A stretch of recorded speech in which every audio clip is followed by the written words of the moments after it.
Hello, everybody. I'm Claudia, and I have here with me a very special guest today. His name is Yadavindra Chopra, and he is a life coach, Vedic counselor in Bangalore, India. You went to Oxford, you studied philosophy there, right? Yes, I did my certificate course there.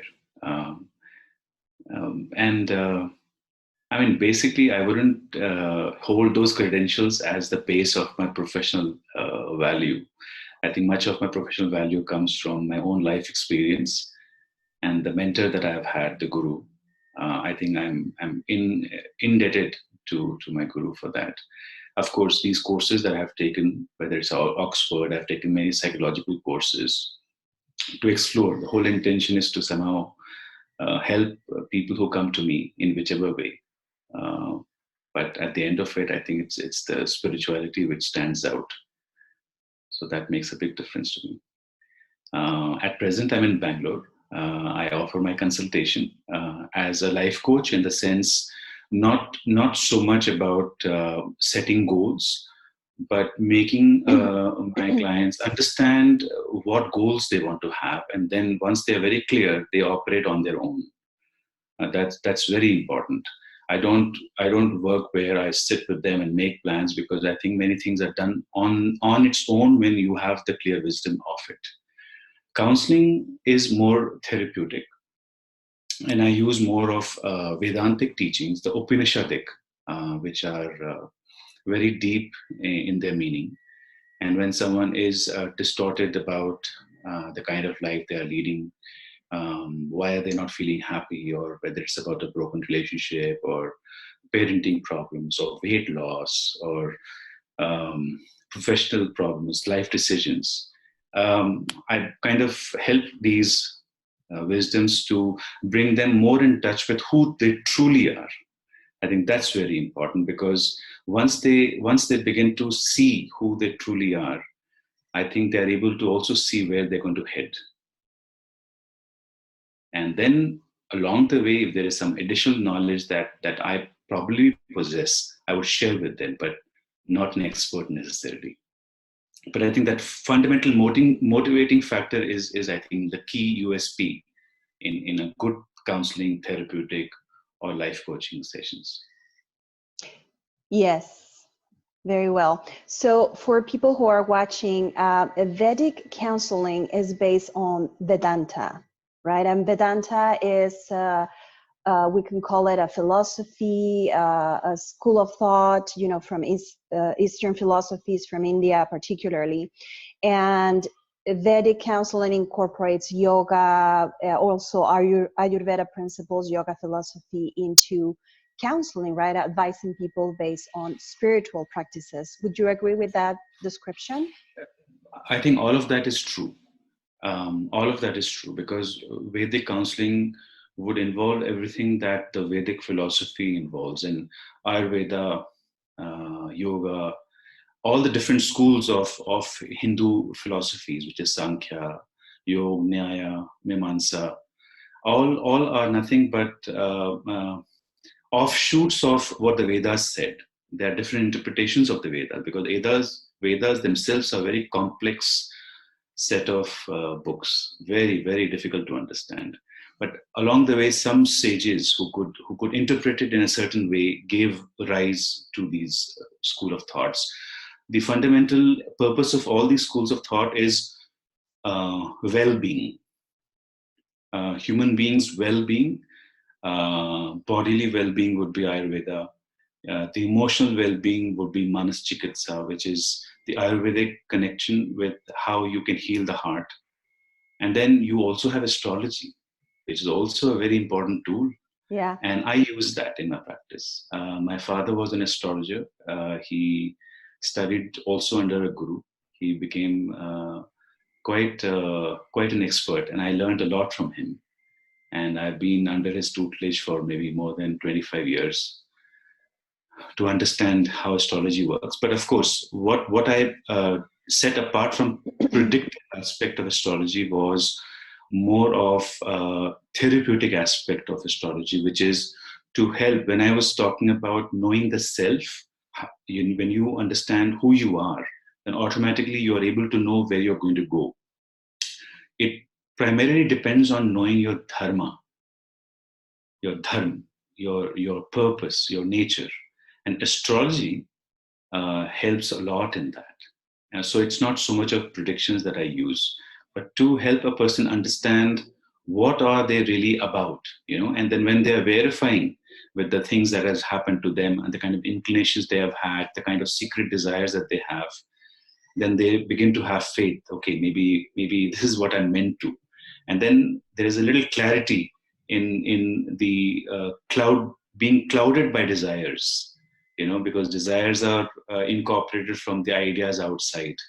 And suddenly, you begin to see, okay, I'm not this, but I'm this. And I'm not supposed to go that way, I'm supposed to go this way. It really expedites the process. So in my Vedic counseling, I use astrology as a very major tool. Apart from that, I use the mode of Anviksiki, which I was talking to you about earlier. Anviksiki, it's a very lesser known science. In fact, in the olden traditions, Anvikshiki was the mother of all the Vedas, because Anvikshiki is the science of exploring the thought behind those verses, so which can also be used to explore the thoughts that you are having. And that is something which I learned from my guru. And I use that to navigate through the mysterious ways that life works for us. Yeah, very well. So for those who are watching and are curious to know, some people have a very deep need to find a guru, a teacher, to accelerate their spiritual growth and their understanding of things, of life, and answering to their questions, right? And some people are not so much in a rush to find a guru, right? But that's a very important topic. We're going to talk about that in a minute. But so that's what you do. And so Yadavindra, would you say that Ambyshiki, that's the technique? Anvikshiki. It actually comes from the word Amvikshiki. Anvikshan in Sanskrit. Anvikshan, it means to examine. To what? So, to examine. Okay. The art of examining something, the art of inquiry, and not so much, more of analysis, analyzing something, and the object of analysis here is your thought. So it's like a dialogue, questions and answers. Yeah. So Anvikshiki would work primarily. It's a very it's like a function. It's more like a function, not like a subject that can be taught. So Anvikshiki is something which, when someone who has been initiated over a period of time gets familiar with their own thoughts, gets very clear about how they think, why they think what they think, who is them who's thinking in that.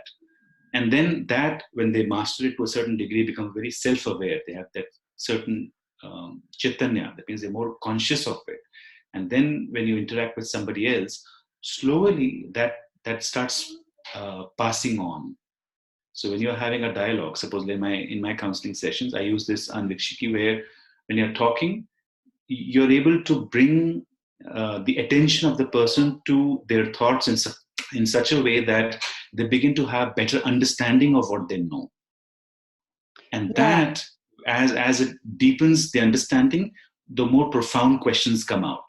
And then slow and steady, it becomes very spiritual. It may start from very basic. Someone could come and say, I'm having parenting problem, or I'm having trouble at work. But then there's a specific way that you navigate, because the objective of Anvikshiki is you, exploring you, examining you, who you are, from who the thoughts come. So diverting your attention backward, that means you make the person very, very reflective, to be able to reflect and then get a better understanding. And somehow I feel when you have a better understanding of yourself, there's a lot of emotional security that emerges. And when you have emotional security, somehow the intellect, it acts on a much optimum level. Otherwise, it's your reasoning ability, it really goes down. Yeah, I found it So interesting. Yeah, I didn't know about this method until I met you and I researched what you do a little more. I mean, I also do Vedic counseling, but I'm, starting to study more Vedanta, more in depth. But would you say that this method, sorry, I can't pronounce it, is Anvikshiki. uh Anvikshiki. Ambiksiki, Yeah. Would you say that it's similar to the Socratic method in philosophy? The Socratic Um, method is questions and answers. It's a method of learning, like Socrates used to teach his disciples or students through questions and answer to analyze. It's very, very similar to what you are describing. okay. Could be. Socratic dialogue Yes. is a method to examine and know about abstract concepts like Okay. virtue or goodness or what is it to be in a certain role. It's very abstract objectively. Anvikshiki is the same, but the object is insight. It's about you. It's a very subjective experience. It's not so objective. Okay, So I understand. about, you may not, if I'm talking to you about what is equality, what is justice, then we are getting into Socratic dialogue. But then when we are talking about your opinions about you, then it's Anvikshiki. Because all the abstract objects, according to the Vedantic thought, is secondary to you. It's not primary. You are the primary. So when you are involving yourself in all these ideas and thoughts, and you can get lost, you can get very lost. No matter how good you are at explaining them, but you may end up getting lost in them. And Anvikshiki helps you to somehow um, discern the difference between your ideas and who you are. Yeah. So Yeah. maybe in a way, I would agree that it would be something similar, Mm-hmm. but the objects are very clearly different. Yes, it sounds similar, but applied to the person internally. Instead of talking about abstract concepts or ideas, we're talking about you and your inner being, your soul, your That's the whatever purpose. Yeah. connection. Okay, I get it. That's wonderful. Yes. And do you find it helpful for your clients? Did you said that they find more emotional stability and that helps them with uh, relationship problems, even mental health problems? Would you say it helps them? Even though with so much of complications legally, I don't proclaim myself in psychotherapeutic or psychological, but if someone who's not on medication, I'm confident to take them on. If someone on medication, I don't consult them. But there was one client I had, who, a young lady in her mid-30s, she lost her husband, and she was in serious depression, and she had gone through a couple of therapies, and for some reason she didn't find them very helpful. And then we interacted, and at a certain time, there's one thing that she said, and after that we kind of realized that we're going in the right direction. What she told me was, she said, Yadavindra, I used to always feel terrible about being depressed, but now I understand that better. So now I'm not so depressed about being depressed. Yeah, that's wonderful. Very good. So that so here, what I'm trying to illustrate is, I didn't take away her depression, but I increased her understanding about why she was depressed. Yeah, exactly. And that's the whole point of spiritual teachings, that suffering is part of life. Of course, you're going to feel depressed sometimes, or sad, or unsure about things.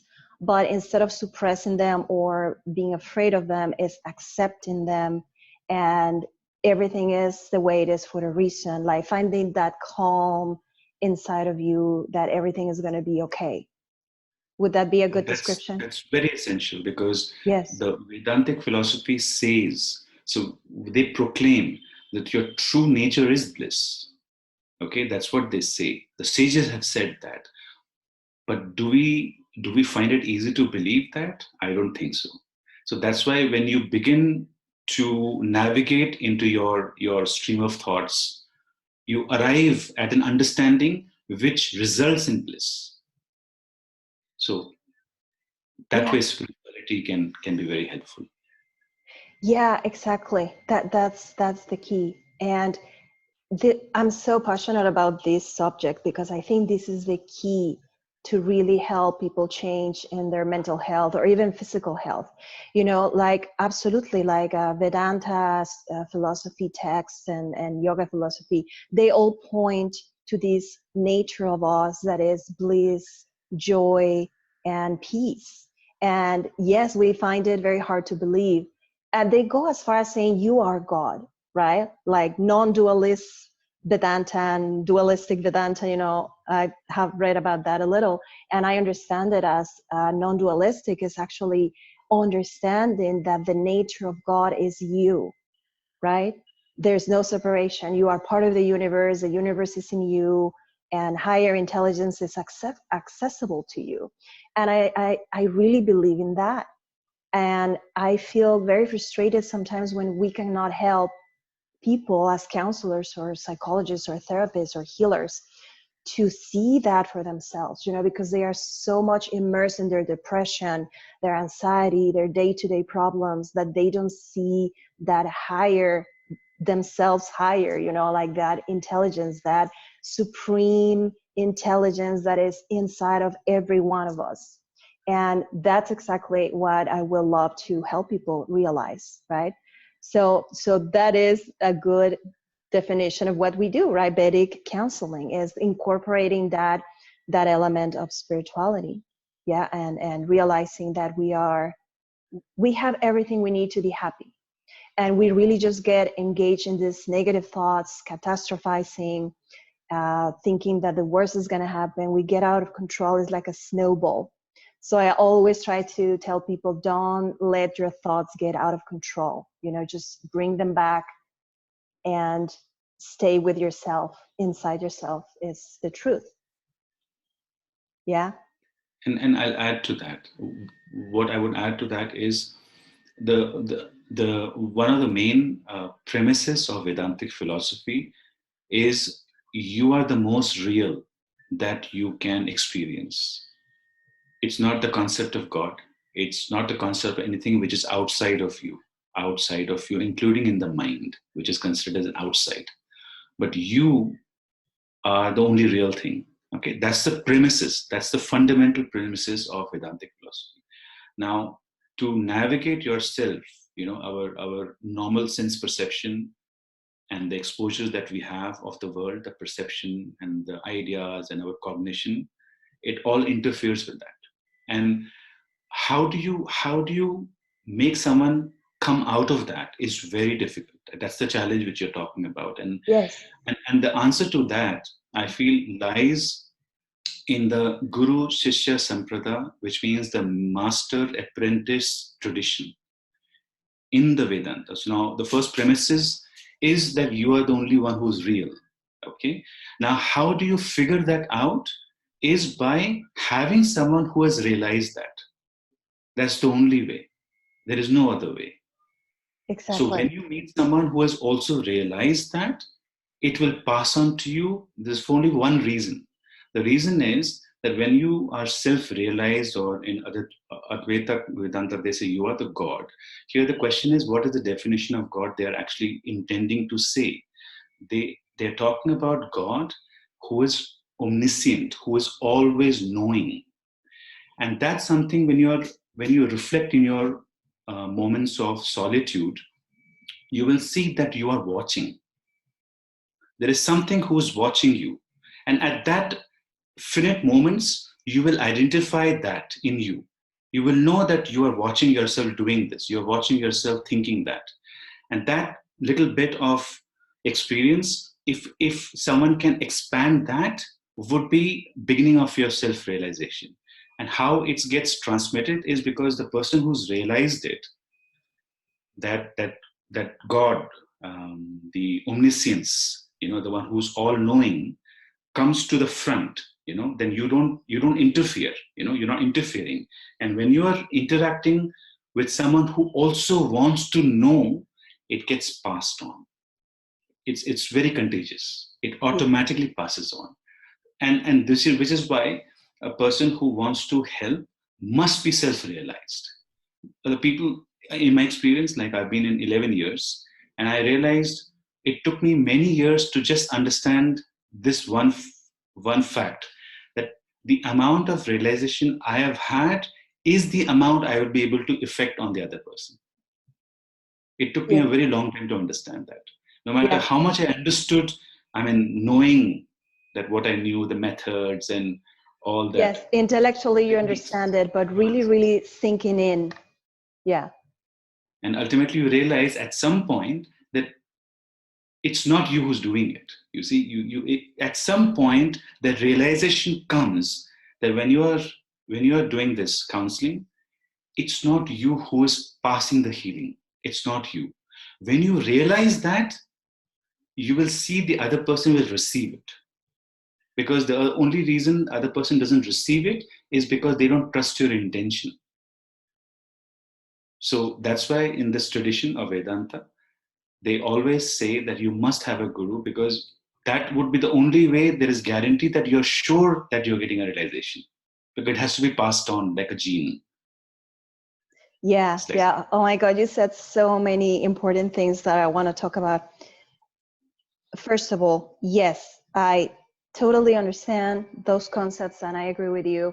I actually was doing a lot of reading on that issue alone of counseling, healing people, therapies with people. You have to really help people heal, not a temporary change, that then they go back to the same. It's like a permanent change, healing from within. To really help people accomplish that, you as the healer or counselor or therapist, you have to disconnect yourself from labels and personality. And yes, like you said, you have to be self-realized, which is really understanding that we are just a breach of that universal intelligence coming through us. And it's a lot of energetic healing.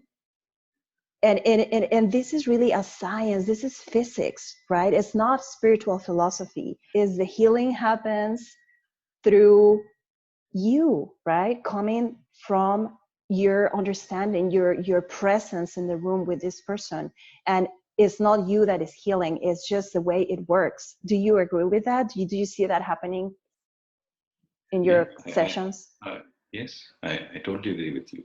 And I feel the reason a lot of people are a bit hesitant to accept something that metaphysical like this, which is not approved, not tested, not experimental, is because from a very childhood they are taught not to believe in fairy tales. You see, a lot of kids, including my own son, whom I used to have a bond by telling him, we sometimes celebrate Christmas, just, it's so beautiful. So I'll tell him about Santa and at some stage of his life, he began to question, why are you lying to me? Santa doesn't exist. And then I asked her, how do you know that? He said, no, my friends told me, they're just telling you fairy tales. It doesn't happen. And I said, it's not so important for you to rationalize that it does not exist, because it's an aspect of a relationship with something. Whether it exists or not, that itself is a philosophical question. What is real? But then if it can bring some kind of healing to a child, to wake up for that one day, anticipate something magical, I think it's so beautiful. And when we cut that off in children, that generation, when it grows up, it is very afraid. You see, it's so afraid to believe that, okay, I've done my schooling, I've done my graduation, I carry so many certificate, diploma, I have so much achievements, and how can someone tell me I can get happiness so easily? And then it just becomes so complicated. But they don't know why that is so. I mean, of course, the question would be that, oh, if it is so easy, then why are we even into this, is in this whole cycle of karma? Why do we have to make so much an effort? And that question is a good question. Someone who's apprehensive, how can astrology help, or how can God, or this healing, or energy levels, how can you say it works? A good question is, if it works, then why do we have medical science? And then that can be answered. Yadavindra, tell us, how did you become interested in Vedic counseling? How did that happen? Is that connected to your guru, as you were telling me, or how did you become interested? Because you were in the corporate world before, right? And then, like me, and then you switched to being Vedic counseling a few years ago. So what made you shift? What brought you to this side of the world? Okay, I'll try to compress. It's a little long, but I'll try to compress it in as small means as possible. Yeah. So I spent my childhood in the US. I was living in Dallas. I did my high school from Dallas, and due to certain reasons, we had to repatriate back to India. And that's around the 1990s, when there was a recession happening during the Gulf War. And I couldn't pursue my higher education after that. We came back. We had a lot of financial difficulties. My dad had to declare bankruptcy. We really went through a rough weather. And then at that point, I had to start figuring out what I need to do, because I think, it's so difficult. My dad, it's only my parent. It's a single parent that I've had. And for various reasons, I tried to grow up fast and get jobs and do some businesses. And it was also haphazard. Somehow my foundation was so weak in that emotional structure. And as we went along, things kind of went a bit difficult further. And I realized that nothing that as I planned was working. And now, I told you earlier, my dad was an astrologer. And surprising thing was that he used to predict so accurately, but all the predictions for himself went wrong. and that, that was a contrasting perspective for me. I mean, I was, like I said, I was brought up in the US. I came back to India, and then India was changing with so much of modern thoughts. So reason and logic opposing Vedic astrology really made me wonder, which is true, because my dad, I've seen him predict so well, and that somehow incited the philosopher in me. I began to wonder, what is it? I mean, it can't be wrong, the science. So why is it going wrong for him, for us? And I think somewhere that took the seed. It took the seed of philosophical inquiry. While I was making my ends meet, I got married, I had a family, and I got into the corporate world. I was doing fine, not something that I really enjoyed so much, because I think my nature was always towards spirituality. But as time went by, I happened to meet my guru, a lady, and I started talking to her about my problems. And, I want to share this with you. So Yeah. one of the things I told her at that time, that, I've made so many mistakes. I'm finding myself a total failure in my life, because I'm not able to, match up to the social standards, and it's so difficult. I'm not able to build up with the social pressure and all that. And she looked up and she said, "What makes you feel you're failed?" And then I was puzzled. And then she reminded me that during the talks, she used to ask me what I wanted. And I used to tell her that when I was a child, what I wanted was to have a family, because, I grew up with a single parent. So I always missed that family, a mom or a sibling, and, being at home, the family life. Mm-hmm. And she said, you're married and you've got kids, you're managing your marriage, you're living the life that you wanted. Where are you failing? And when she said that, it really occurred to me that how distracted one can become. Because I forgot my original desire.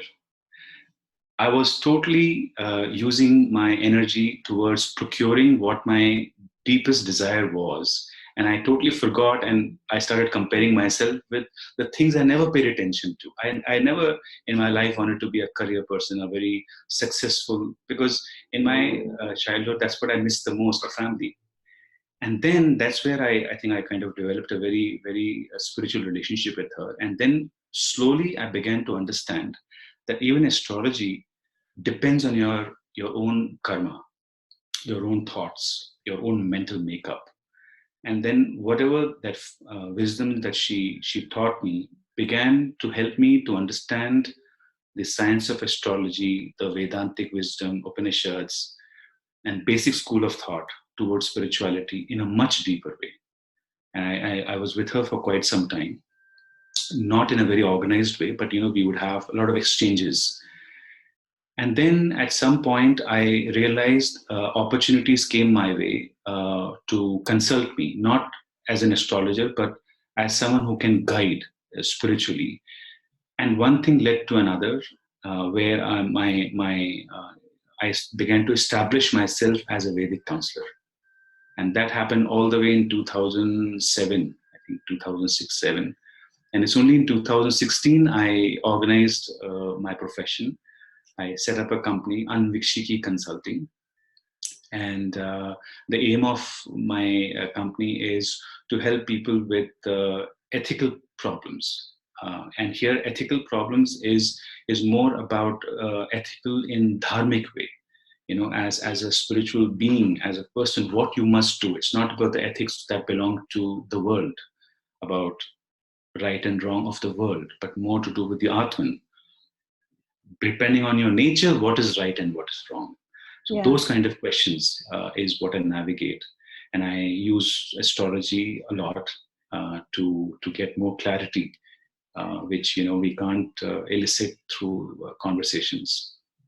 And I think that's where I think by this time I was totally immersed in this Vedic profession, Vedic counseling and coaching. Yeah, very, very interesting. Thank you for sharing all of that background. I didn't know you lived in Dallas. Mm-hmm. In fact, I graduated from J.J. Pierce in Richardson. I did my elementary from Huffman. I don't know how long you've been in the US.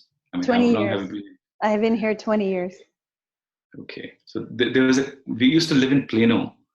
And I did my elementary and secondary from Huffman and Haggard High School, and then Haggard Middle School, and then we moved to Richardson. What high school did you go to? J.J. Pierce. Okay, in Richardson. Richardson, yeah. Yeah, I'm very familiar with public school. Is that a public school? It's a public school, yeah. Yeah. It was quite a popular school back then, yeah. I go to public schools to do curriculum classes and speaking engagements about health issues, life skills, self-esteem, substance abuse prevention. So I talk to a lot of high school kids. Yeah. Very good. High school, I think, it requires a lot of attention. I suppose it has gotten worse now, maybe. Substance abuse? I suppose, because when I was there, way back in 1990s, it was something which was emerging that time in high schools. There were a lot of awareness programs, but I'm thinking maybe it's gotten worse. Probably, yeah, because with technology and the internet and social media, kids have access to information that they never did before other generations.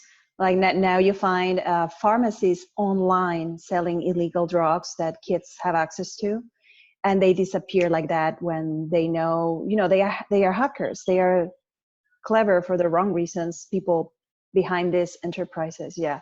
And when they know that the FBI or the police are investigating the websites, they shut them down. But they make a lot of sales, yeah. And in schools, people offer drugs to kids in schools. And anyway, that's another topic. Vulnerable. Kids are the most vulnerable because they don't have a strong sense of discernment. They don't know the right from wrong. They are dependent so much on their primal desires. So I think, of course, yeah, that's why this is a very important topic, and we do at the nonprofit I collaborate with, because exactly, kids are very vulnerable, mostly in public schools, also private schools, not necessarily they are safe, but public schools, sometimes kids are from single family households, and it's very hard life. Sometimes parents work 3 jobs, excuse me, 2 jobs, 3 jobs, and they get home, they are alone, and they go with the wrong friends, and they start hanging out with the wrong friendships. And of course, they are curious, and they have a lot of wrong information also from the internet, you know, about drugs, that there's a lot of misinformation. So yeah, it's very accessible, very dangerous, and they are very vulnerable. They have a lot of peer pressure to fit in, to be part of the group. And that's how they become gang members, some people, you know, because they have nothing else. And the gang members provide that unity, that group, that sense of belonging. And everybody knows that, right? And drug dealers know that. And yeah, of course, people who sell drugs, they know kids get hooked very easily. And Anyway. I think that trend has even started towards the East. Yeah. Do you see it more in yeah, unfortunately? I think there is so much here. It's I think somewhere they have already identified it's a lot to do with the parenting, the cause of the problem, because even the child doesn't know the right from wrong, but there is the child has intuition, and that intuition can be built by a good parental relationship. And that's what I in my counseling, I do a lot of parenting counseling as well. And this is something which I've realized, that you know, the parental bond strengthens the intuition. But of course, with the distractions, it's a long topic, I suppose.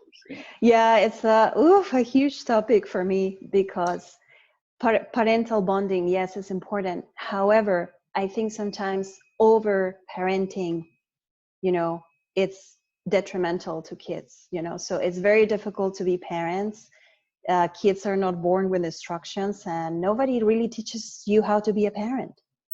You know, how to be a good father, good mother. Who teaches you? I mean, maybe you learn from watching, you know, if you're lucky to have your mom or your grandmother around and they're good, you can learn by observation. But we know that, for example, a lot of anxiety can be caused by parental overprotection, and also other things like childhood trauma and adverse experience during childhood. But also too much parenting can be bad. So, you know, it's very hard to find that middle ground. And you also have to know your kids, you know. Some children need way more protection and presence than others. Other kids are very independent, very driven by their instincts, very good nature, and maybe they don't need that much protection. And you have to really know your children and tailor your parenting to them. Would you agree? There's only one sure way to know that. So, and the parenting, I'm not too sure how effective teaching someone to be a parent is. I'm not very sure. I think parent is a very philosophical aspect, because it's something which resides in you. It's there in you, and it emerges when you have to play the role. It's very natural to you. But how well you can play, I think, has a lot to do with how well you know yourself, and as to be able to prevent your children getting into wrong habits. Again, in my experience, I have come to somewhat a conclusion that it's not so much of a focus to prevent that, but the idea is for the parent to be very sure what they're doing with their child, and to make sure that whatever the child does, because they will go about doing it. See, you're their past. You cannot influence the future. Their peers, the society, social media, that's the future. But how your child will feel about themselves having involved in the things that they do is very important. See, if a child ends up getting into those kind of practices, you don't have much control over that.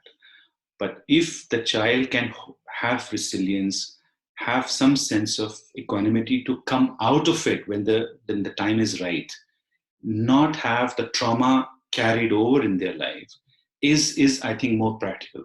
That's something which one can deal with. That's what I feel. Yeah, it's a very complex subject. Yeah.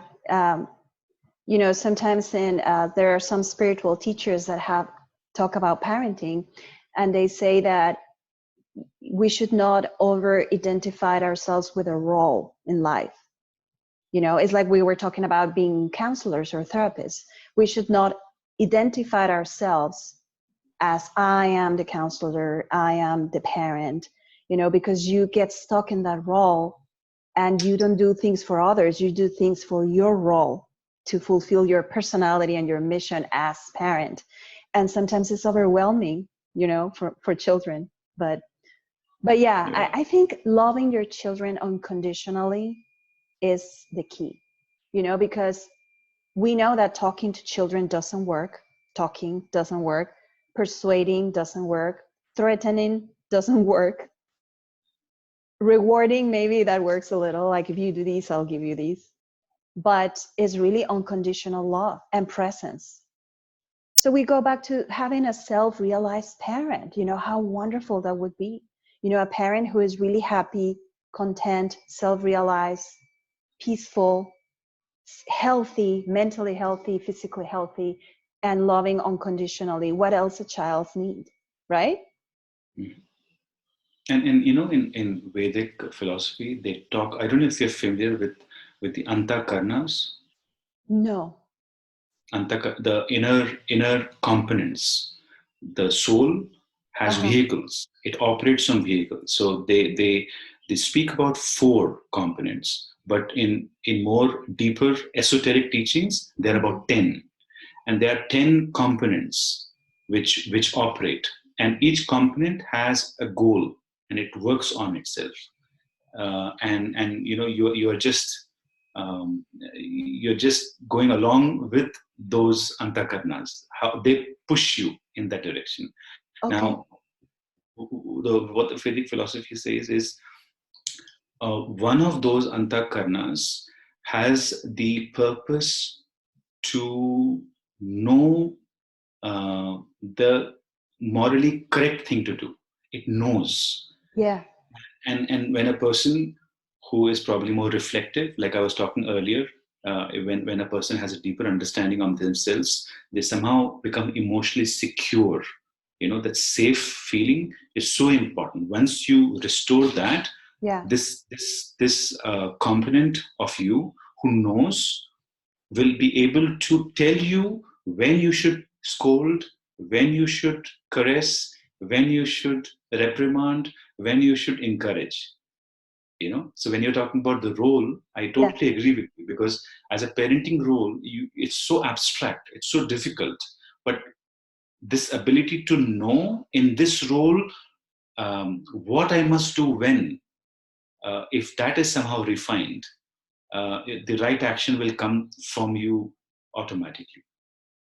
Yeah, that's very interesting. Yeah. Otherwise, if I think I'm the father and then I'm interfering. Then because then it becomes very complicated. Exactly. It becomes my mission is to be the father or the mother, and then you don't act for the benefit of your child. You act to fulfill your role as a mother or father, and that's completely 2 different things. The motivation would be, how can I be the best father? What is the best for my child? That should be the motivation. Even if it goes against my wishes, what is the best for my child? Because I may want my child to be a doctor, but it's not the best for him. Maybe that's not his life mission. Correct. Yeah, it's very difficult to be parents. Very difficult. And it's that's what I said at the beginning. Knowing yourself is so crucial. Again, I'm reiterating that, because all that you're supposed to be is already known to that part of you who you're ignorant of.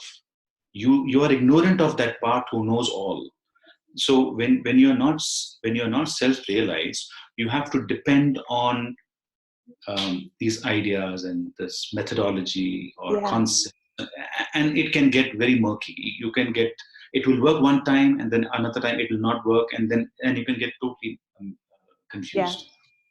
But if you are able to know that, I suppose, then it's very easy, because your relationship and your behavior, your behavior towards your child, a lot of things that your child may be doing, whether they are indulging into any kind of substance abuse or violence or any kind of insecure sexual activity, it's not that they don't know that is right or wrong. Sometimes they are doing it as a response maybe to you.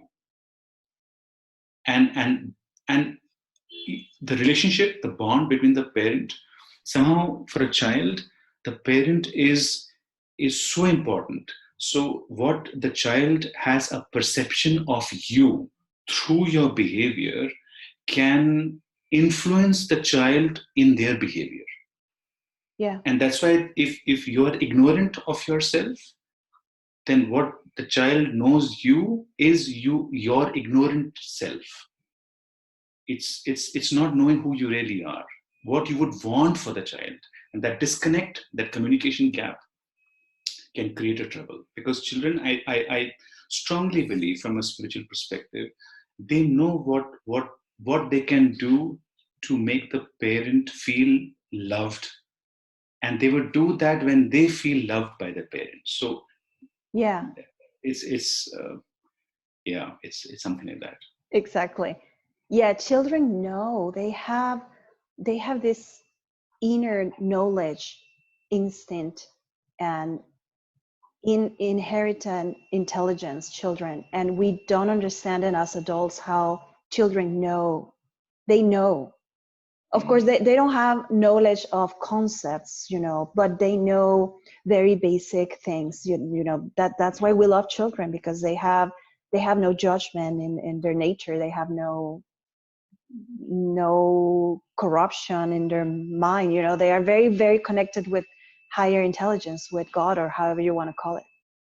Very good topics we have discussed, Yadavindra. I don't think I have more questions. Only, well, I have one more that I always ask my guests, but yeah, I mean, I just wanted to get to know you more, interview you, because I really think that, like I was telling you before we started recording, that being a clinical mental health student, I have learned a lot of Western methods of counseling people, and I have adopted my preferences, but I really feel we have a lack in the West of spirituality. And I think, and when I said spirituality, people ask me, what is spirituality? Some people have no idea. And it's that feeling of connection with a higher self, higher being, a higher universal intelligence, or God. We are now just understanding that in more depth, I think, in the West. But I really think that's a gap that I see, in Western philosophies and techniques, that we need to incorporate more mindfulness and those teachings, that connection we have with the universe. And so that's why I wanted to know you more, because that's exactly what you do. Living in India, and you are a counselor, and when you see Vedic counselor, that's exactly what you do, right? You use those techniques to help people heal. And I think that's very important. Okay, yeah. So last question is, tell us the best advice you have received in your life. The best advice somebody has given you. Mm-hmm. Or if you can't think of anything specific, the best lesson you have learned in your experiences in life, the best lesson. Okay, I can't think of any best advice at the moment, but the lesson, I think, is quite clear for me. The best lesson that I have learned is don't write off all the traditions that have gone before us. Don't write them off. That's what the lesson I have learned, because my rediscovery of all the things that make me who I am today, which is at a stage where I feel a sense of bliss, is only because I have taken the time and effort to relook at all the traditions that has been there for thousands and thousands of years. And this is not only Vedantic. I have been a student of Gnosis, Christian teachings, Islam, Sufism, the Japanese, Zen, Chinese, and some Aboriginal philosophies which have been in oral transmissions. And somewhere I feel they hold a secret. They hold a secret in different interpretations. And I think if you can keep that mind open, you will come to a stage in your life where you will want to search, and you will know that it must be hidden in one of those traditions, the answers which can bring you that balance. So don't write them off if they are not so sophisticated or not so popular, or because they are more closer to the humanity. I mean, when humanity was emerging from its cradle, I think those philosophies are from that era, and that's why I think they're very close to our basic sense of who we are. So that's what I would say to my viewers. Don't write them off. I think you can keep an open mind. Oh yeah, absolutely. It's the most wonderful gift we have in our present time is these traditions, these ancient traditions. I totally agree. Yeah, they bring so much knowledge. And from the East, it's wonderful. Something happened there that we made a leap as a species in the East with all these philosophies that are wonderful. I think East. I feel the reason East is very popular is because they gave too much emphasis on that. But I personally feel even the West has a very rich spiritual tradition. Christian teachings at their core are very enlightening. The Jewish teachings, the Kabbalah, they're phenomenal. But you must have a right teacher. Very important. Luckily, the guru I have had, she was a Westerner, even though she was very proficient in the Vedic lore. And because she was a Westerner, she was brought up in a very religious setting. So she had a lot of exposure to very Christian teachings, whether it's a Protestant or Catholic schools, and the other sub-schools and offshoots, and also of Jewish mysticism. And I think for some reason she also had a lot of Sufi exposure for some reason. And I think all that she brought it so beautifully in a blended manner. And I realized that, maybe somewhere the East, they focused too much on spirituality, and maybe the West differed after the advent of scientific thinking. They kind of moved away from that, maybe. But I think they equally hold very rich tradition, and especially when it comes to the concept of the divine relationship and of the divine. Jesus has said something amazing things. Yeah, I agree with you. All religions have something good to offer, and actually one of the things I like about Vedanta is that they recognize all other religions as coming from the same source in different forms. And that actually creates peace in the world, because it's not a battle between my God is better than your God and only my religion is the true religion. So none of that happens in India. That's what I love about India, yoga philosophy and Vedanta and all of that, because it's very respectful of other religions. And now we have, the fortune of having a lot of literature that explains the similarities between Eastern religions, philosophies, and Western. Like you said, like Judaism and Buddhism, and there's a book from I think it's called Living Buddha, Living Christ.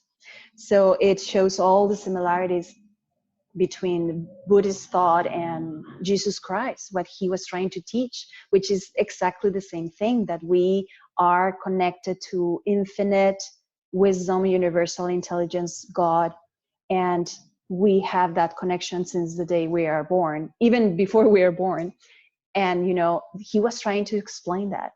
And now we know that there's a lot of mistranslations, misunderstandings in some of the Western religions from translations and thousands of years. But yeah, I agree with you. All religions are great. And before we close, I want to share something which my guru, my mentor, she told me very beautifully. She explained that there are three aspects to existence, 3 aspects of existence. One is you, one is divinity, and third is the world, the universe. as we see it. 3. Okay. And what she said was the Vedantic tradition somehow took the focus of the self. They focus only to know about the self. That's why their philosophy is in that mode only. They can only talk about the self. They're not theistic. I don't know if you know that. The Vedantic tradition is not theistic. They don't believe in God. They believe in the self. The other religions, maybe more Abrahamic religions, they described the divinity aspect of existence. They went focused on describing the divinity, how divinity is and how we are in relation to that, and how the whole creation is in relation to that. Vedantic was, I exist, and how is God related to me? How is existence related to me? The world related to me. So specialization was about the self, self-knowledge. Who am I? Yeah. Other religions But was Vedanta also recognizes that you are God, right? You are the divinity. It's non-dualistic, Vedanta, this concept, right? Am I understanding it right? Like, there is no separate God like we believe in Catholicism, like there is a God in the sky watching you, and if you are bad, you're going to go to hell, right? No, there is like the self-realization is realizing that you are infinite, you are bliss, you are peace, you are as close as the divinity as possible. You are God itself. Is that how you see it? Okay, what I learned from my mentor was these are bhedbhav. These are topics to debate about. Yeah. And we can go on debating. Oh yeah, that's why there I, is dualistic also, where they see God as something outside of you. and there are 2 metaphors. Okay, in Advait and Dvait, that means monotheistic and duality of between you and the Atman and the Paramatman. In Advait, they say that you are like a drop of water who merges back into the ocean. So there's no difference between you and the ocean. You're one and the same. Okay. In Dvait Vedanta, they say you are the green parrot who goes to the green tree with green leaves. You are one the same, yet not the same. Yes, that's how I understand it. Yeah. A truly wise person understands that there are 2 subjective experiences. It's not that one is true and other is not true. Because the true nature of reality is, it's possible, it's not possible, it is either possible, it can be neither possible. All are possible. So that idea is difficult for an individual to understand. That's why when you go into esoteric teachings, the development of self, you have cognition, then you have the heart, and then there is this this consciousness, the chaitanya. So when that rises through the practices, you're able to comprehend reality. But the moment when you say it in your own anubhava, in your own experience. Suppose you go to Paris, I go to Paris, we both go to Paris, but when we give an account, it will be different. Yeah. Totally different. But I can't say, no, what you're talking about Paris is not that. But if you and I are both wise, we both will look at each other and we'll say, yes, we both went to Paris.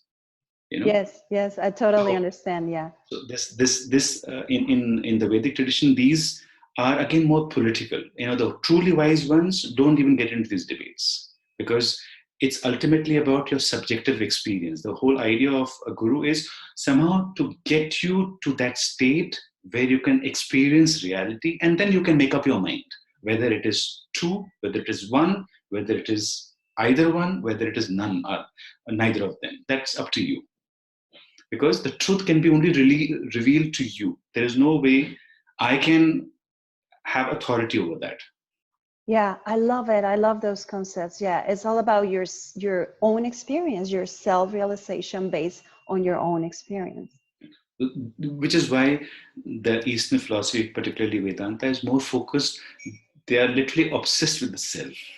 It's all about you, not so much about God.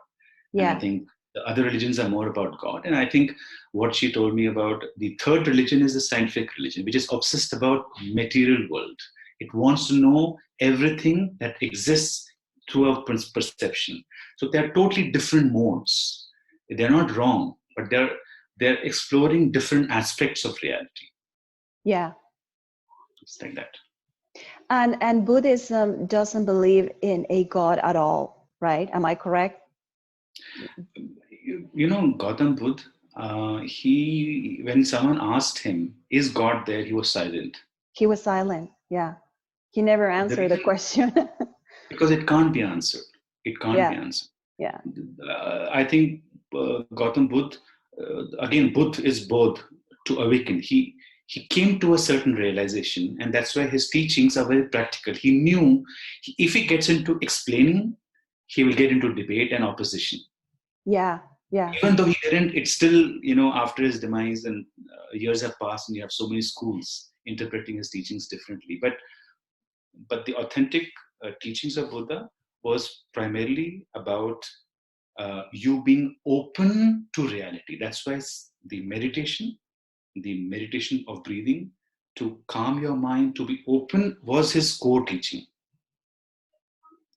And then, of course, he included some virtues. I mean, he said, if you practice speaking the truth, you practice compassion. If you do that, then your Chaitanya, it will open up more because it will respond to your karma. You know, whenever we are practicing any kind of a conduct, behavior, this behavior is always preceded by an intention. An intention gives rise to an action. That's your karma. So when you take a principle in your mind and say, okay, today I'm going to be compassionate. So you wake up your morning and you go out and you're telling him, I'm going to be compassionate today. So whatever the situation that comes, somehow you hold on to this principle, you act in that way. It's not you see. You are not acting on how you feel about that person or situation. You're just holding on to the principle. And what he was very wise. So he said, when you do that, slowly you will conduct yourself in the dharmic way, in a way where it will rise the Chaitanya. Your deep wisdom will rise because it responds to that. But when you do karma, which is not encouraging, which is bad karma, it keeps it down. So you will just go round and round, and you will be always in the grip of your emotions. Yeah. So that's why he didn't get too much into explaining in his core teachings. Whatever that we hear now, which is glorified, is an interpretation of his sutras. But his core teaching was just to focus on your thoughts. That was meditation. He said nothing else. He said, if you can just focus on your thoughts, everything will be revealed to you. Yeah, that's so interesting. We can talk for hours about all of these, but yeah. So conclusion, is there a conclusion to all of these? Okay, the conclusion is that if you feel that there is more to life than what you have today, then knowing the self is the answer. Mm-hmm. That would be the conclusion. And then how you go forward with that is know thyself. That's the most important. At least from a Vedantic perspective, where I look at life. Because if you know yourself, then you will also know the reasons why you're unhappy or not satisfied or whatever that you're searching for. So it's again very spiritual, but I think that again is a long topic. But yeah, I think we talk for hours. Okay, I love it. Thank you, Yadavindra Chopra. Thank you so much for your time, and have a good afternoon or good night in India. And we'll talk again. Thank you very much, Claudia, and it's been such a pleasure to be on your show, and so nice to have the discussion. And I hope if it can help your viewers in any way, I mean, that would be so good. Thanks for having me. Yes, of course. I'm sure it's going to help to just start the dialogue, about the convergence of counseling and spiritual practices. Yeah. Absolutely. Okay. Thank you so much. Namaste. Nice have a very good night. We'll talk again. Sure. Have a nice day. Okay. Bye. You too. Bye-bye.